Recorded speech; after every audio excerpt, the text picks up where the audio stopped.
So they limited all screens to 3 hours a day. One entertainment, 2 hours academic. Yeah, for students, medical students. So what else has changed? So like obviously like so as you can see like the digital detox plus interventions did much better, yeah, with HRV rate. So they were not stuck or they were less stuck in their sympathetic system. Morning cortisol, like the biggest decrease was in, again, digital detox intervention. So basically, you can see like all the best results were happening in the digital detox plus interventions. What is super interesting for me is this. This is like, wow, that's gold. Because if you're a nutritionist, if you're like a doctor, it's like, you know, that this is a huge problem in the modern society. Yeah.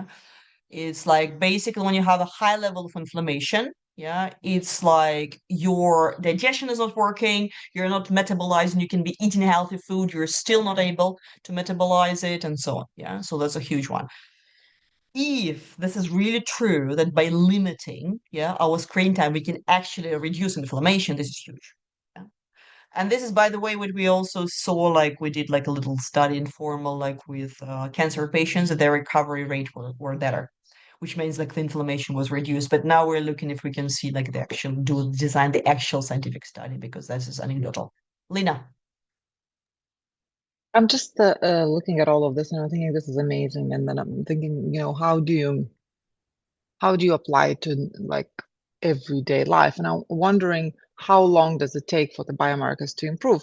Because if you take a regular person, none of us can afford to limit, daily screen use for just 2 hours a day for work. Because, for example, my work is all online, so I sit here 9 hours a day, right? I'd love to reduce that to 9 hours, but even the school is online, so I can't. So I'm just wondering, is there any indication how long do you have to do this for your biomarkers to approve? Maybe a weekend is enough, I'm hoping. But and Um, otherwise, are there any other ways that we can take this out and apply to the, usual habitat, so to speak? so I have two tips for you. Number one would be get some kind of wearable, play with it for a month and see what's happening. So first measure it like 1, 2 weeks. What's your baseline, like HRV and all that? I got this from a friend who's not using it anymore. It's free. Yeah, so don't even buy it, get it from somebody secondhand. Like this is already free. More than enough. Yeah, don't invest like into the new wearable, like that's 500, not even worth it. Play with it for a couple of weeks, get your base data, even if like you're not doing like all this. I mean, you can do that, but like some of these things, morning cortisol, blah blah blah, you can measure, but not even worth it. You can just start with HRV, which will be good proxy. Second thing, not limiting your time. Try to change the way you're working, which is the biggest thing, which will be reduce multitasking.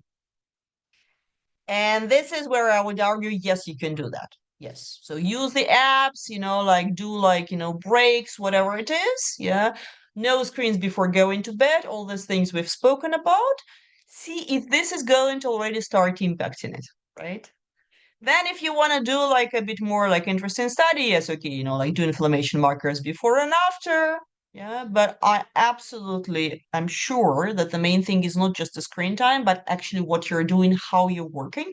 Because if I am for 9 hours in front of my screen writing my book, not switching tasks, I think it's far less detrimental rather than me trying to do five things simultaneously. That's what I feel in my body. Yeah, but you can check that. Check this as a hypothesis.